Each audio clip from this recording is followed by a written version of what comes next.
ಧರ್ಮಸ್ಥಳದ ಬಗ್ಗೆ ಅಪಪ್ರಚಾರ ಖಂಡಿಸಿ ಯಲಹಂಕ ವಿಧಾನಸಭಾ ಕ್ಷೇತ್ರದ ಶಾಸಕ ಎಸ್ಆರ್ ವಿಶ್ವನಾಥ್ ನೇತೃತ್ವದಲ್ಲಿ ಆಗಸ್ಟ್ 16ರಂದು ಧರ್ಮಸ್ಥಳಕ್ಕೆ 200ಕ್ಕೂ ಅಧಿಕ ಕಾರುಗಳಲ್ಲಿ ತೆರಳಲು ತೀರ್ಮಾನಿಸಲಾಗಿದೆ.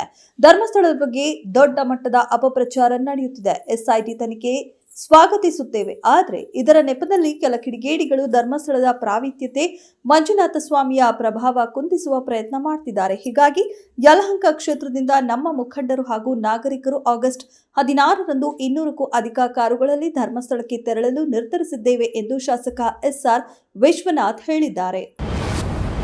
ಸ್ವಾತಂತ್ರ್ಯ ದಿನಾಚರಣೆಯಂದು ಮಾಂಸದ ಅಂಗಡಿಗಳು ಮತ್ತು ಕಸಾಯಿಖಾನೆಗಳು ಮುಚ್ಚಲ್ಪಡಬೇಕೆಂದು ದೇಶದ ಹಲವಾರು ಸ್ಥಳೀಯ ಸಂಸ್ಥೆಗಳು ಆದೇಶಿಸಿದ ನಂತರ ರಾಜಕೀಯ ವಿವಾದ ಭುಗಿಲೆದ್ದಿದೆ. ಪಕ್ಷಗಳನ್ನ ಮೀರಿ ಹಲವಾರು ರಾಜಕಾರಣಿಗಳು ಈ ನಿಷೇಧವನ್ನ ಜನರ ಆಹಾರ ಪದ್ಧತಿಯ ಮೇಲಿನ ದಮನಕಾರಿ ಕ್ರಮ ಎಂದು ಕಿಡಿಕಾರಿದ್ದು, ದೇಶವು ತನ್ನ ಸ್ವಾತಂತ್ರ್ಯವನ್ನ ಆಚರಿಸುತ್ತಿರುವಾಗ ಸ್ವಾತಂತ್ರ್ಯವನ್ನ ಉಲ್ಲಂಘಿಸಲಾಗುತ್ತಿದೆ ಎಂದು ಆರೋಪಿಸಿದ್ದಾರೆ.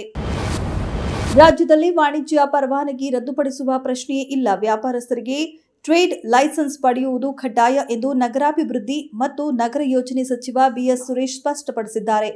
ಟ್ರೇಡ್ ಲೈಸೆನ್ಸ್ನಿಂದ ಕಳೆದ 5-6 ತಿಂಗಳಲ್ಲಿ 22 ಕೋಟಿ ರೂಪಾಯಿ ಸಂಗ್ರಹವಾಗಿದೆ. ಪ್ರಸಕ್ತ ಹಣಕಾಸು ಸಾಲಿನಲ್ಲಿ 50 ರಿಂದ 60 ಕೋಟಿ ರೂಪಾಯಿ ಸಂಗ್ರಹವಾಗುವ ನಿರೀಕ್ಷೆ ಇದೆ. ಇದರಿಂದ ನಗರಾಭಿವೃದ್ಧಿ ಪ್ರಾಧಿಕಾರಿಗಳೇ ಬಳಕೆ ಮಾಡಿಕೊಳ್ಳಲಿವೆ ಎಂದು ಹೇಳಿದರು. ಆನೆಗಳ ಸಂಖ್ಯೆಯಲ್ಲಿ ಅಗ್ರಸ್ಥಾನದಲ್ಲಿರುವ ಕರ್ನಾಟಕದಲ್ಲಿ ಮಾನವ ಆನೆ ಸಂಘರ್ಷದ ಪ್ರಕರಣಗಳು ಹೆಚ್ಚುತ್ತಿವೆ.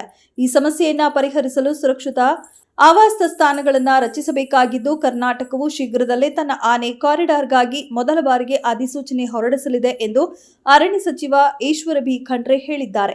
ಅರಣ್ಯ ಇಲಾಖೆಯು ಸಮೀಕ್ಷೆಗಳನ್ನು ನಡೆಸಿದ್ದು 2500 ಚದರ ಕಿಲೋಮೀಟರ್ ವಿಸ್ತೀರ್ಣದಲ್ಲಿ ಹರಡಿರುವ ಸುಮಾರು 53 ಕಾರಿಡಾರ್ಗಳನ್ನು ಗುರುತಿಸಿದೆ. ಅವುಗಳನ್ನು ಪಡೆದುಕೊಳ್ಳಬೇಕಾಗಿದೆ ಎಂದು ಅರಣ್ಯ ಸಚಿವ ಈಶ್ವರ ಬಿ ಖಂಡ್ರೆ ಹೇಳಿದರು.